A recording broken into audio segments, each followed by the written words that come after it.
आज के इस वीडियो लेक्चर में हम लोग 9th क्लास के चैप्टर क्वाड्रिलेटरल से एक बहुत ही इंपॉर्टेंट थ्योरम डिस्कस करने जा रहे हैं और इस थ्योरम का नाम है मिड पॉइंट थ्योरम। इसको शॉर्ट में हम लोग एमपीटी भी कहते हैं। तो थ्योरम हम लोग उसे कहती है the line segment joining the midpoints of two sides of a triangle is parallel to the third side and half of it. मतलब एक ट्राइंगल की कोई भी दो साइड्स के मिड पॉइंट्स को जॉइन कराने वाला जो लाइन सेगमेंट होता है वो थर्ड साइड के पैरेलल होता है और थर्ड साइड के हाफ के बराबर होता है। इस बात को जरा हम लोग फिगर से समझ लेते हैं। तो देखिए फिगर में ABC क्या दे रखा है हम लोगों को, यहाँ पर हम लोगों को एक ट्राइंगल दे रखा है ABC और इस ट्राइंगल में जो AB साइड है इसका मिड पॉइंट है D और इस AC साइड का मिड पॉइंट है E। तो D और E क्या है, इन दो साइड्स के मिड पॉइंट्स हैं। अब इन दोनों मिड पॉइंट्स को ज्वाइन कराने वाला लाइन सेगमेंट है DE। तो हमें प्रूव करना है कि DE पैरेलल है थर्ड साइड यानी कि BC के और DE की लेंथ इस BC की लेंथ के हाफ के बराबर है। ठीक है, तो चलिए स्टार्ट करते हैं और प्रूव करते हैं दोनों पॉइंट्स। अब हम लोग क्या कर रहे हैं, सबसे पहले एक छोटा सा कंस्ट्रक्शन हम लोग कर रहे हैं। इस पॉइंट C से हम लोग एक लाइन ड्रॉ कर रहे हैं जो कि पैरेलल है किसके, इस BA साइड के पैरेलल है। साथ ही जब हम लोग ऐसा कंस्ट्रक्शन करेंगे तो एक छोटा सा कंस्ट्रक्शन और करेंगे, DE जो लाइन सेगमेंट है ना इसको आगे प्रोड्यूस करेंगे और मान लेते हैं कि जब हम लोग इन दोनों लाइंस को आगे प्रोड्यूस करेंगे तो दोनों कहां पर मीट करेंगे, F पर मीट करेंगे। ठीक है, तो क्या किया है हम लोगों ने इस साइड के पैरेलल CE को ड्रॉ किया है और फिर DE को आगे प्रोड्यूस किया है और दोनों मिलते हैं कहां पर, इस पॉइंट F पर। करेक्ट है, यही चीज हम लोगों ने कंस्ट्रक्शन में मेंशन कर दी है। अब देखिए हम लोगों के सामने यहाँ दो ट्राइंगल्स बन जाते हैं, एक तो ये वाला ट्राइंगल और दूसरा ये ट्राइंगल। इन दो ट्राइंगल्स को हम लोग क्या करने जा रहे हैं, कंपेयर करने जा रहे हैं और कंपेयर करके कॉन्ग्रुएंट कर लेंगे। ठीक है, तो चलिए लिखते हैं पहले। सो कौन कौन से दो ट्राइंगल्स, इन ट्राइंगल AED और दूसरा ट्राइंगल है ट्राइंगल CEF, ये वाला नीचे वाला CEF। ठीक है, तो चलिए ढूंढते हैं 3 पॉइंट्स और ऐसे 3 पॉइंट्स जो किसी कॉन्ग्रुएंसी क्राइटेरियन को सेटिस्फाई कर सकते हो। तो पहले आ जाते हैं देखिए इस ट्राइंगल में। तो इस ट्राइंगल की देखो ये AE साइड, ये वाली जो साइड है इस ट्राइंगल की CE साइड के इक्वल होगी। क्यों होगी, क्योंकि बोला है कि E क्या है, मिड पॉइंट है किसका, AC का।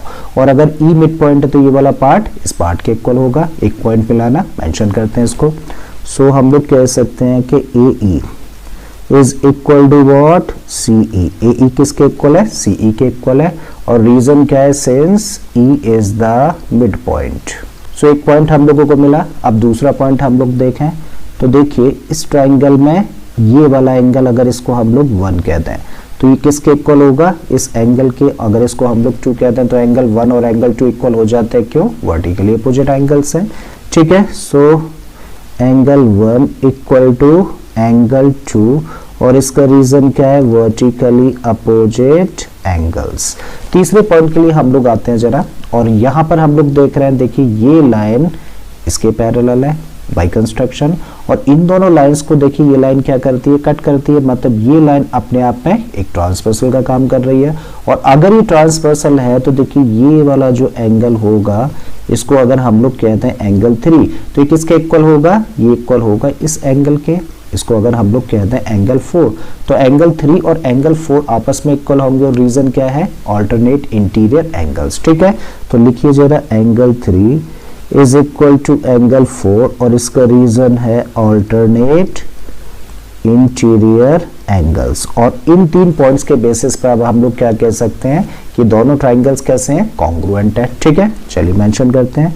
तो कौन कौन से, triangle AED is congruent triangle which one, देखो यहां से लिखा है हम लोगों ने AED, तो आप कहां से मेंशन करेंगे, CEF। करेक्ट है, CEF। और कौन सा क्राइटेरियन लगा, तो हम लोगों ने ये एंगल लिया, फिर ये साइड ली और फिर ये एंगल है। तो इसका मतलब एंगल, फिर बीच में साइड है और फिर एंगल है। तो एंगल, साइड, एंगल से दोनों ही ट्राइंगल्स कैसे हो जाते हैं, कॉन्ग्रुएंट हो जाते हैं। आई थिंक यहां तक बात समझ आ जाती है। अब जब दोनों ट्राइंगल्स कॉन्ग्रुएंट है तो उनकी करस्पॉन्डिंग साइड्स कैसी होंगी, इक्वल होंगी। ठीक है, तो हम लोग कह सकते हैं therefore ED side of this triangle must be equal to EF side of this triangle. ठीक है, so ED of this triangle is equal to EF of this triangle. और ये बड़ा इंपॉर्टेंट पॉइंट है, तो मान लेते हैं क्वेश्चन नंबर 1। और इसका रीजन क्या है? इसका रीजन है सीपीसीटी।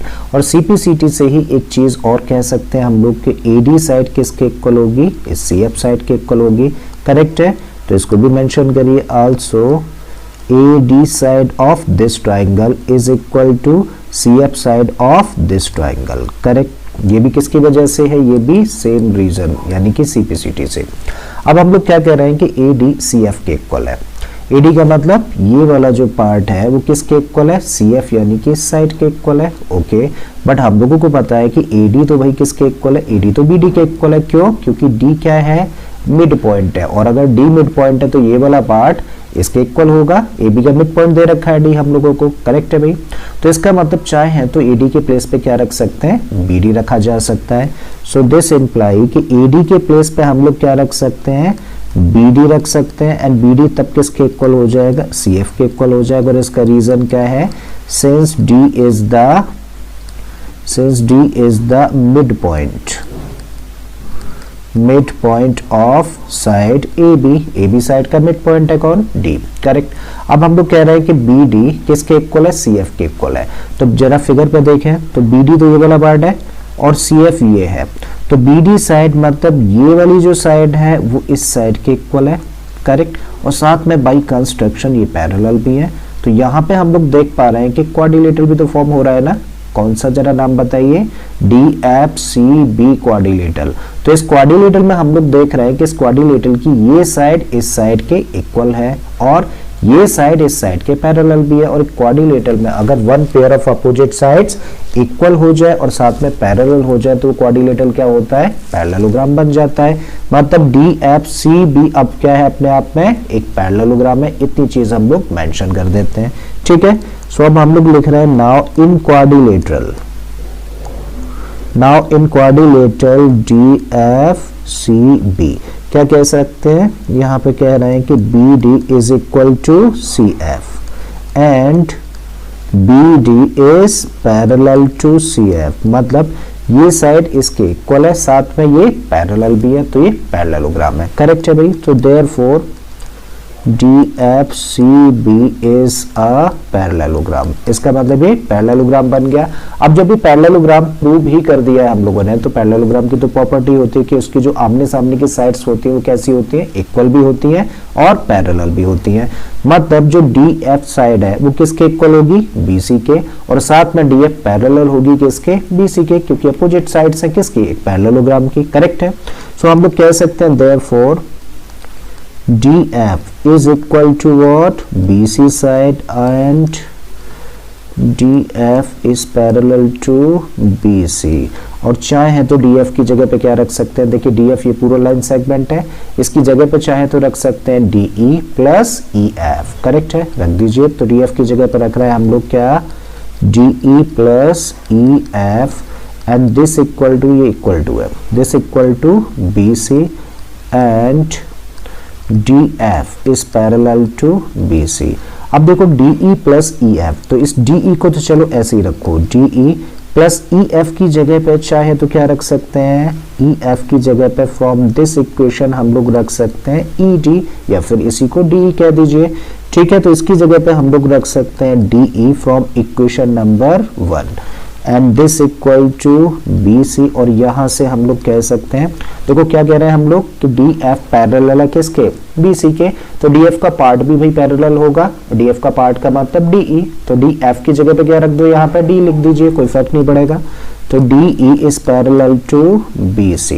एक बार फिर से लिखने का काम करें, DE प्लस DE कितना हो जाएगा? ये बन जाएगा 2DE इक्वल टू BC, और यहाँ पे एज इट इज लिख दीजिए and DE is parallel to BC। ठीक है, आगे फिर से इसको क्या करें? इस 2 को कर दें हम लोग ट्रांसपोज, तो DE को तो इधर ही रखो।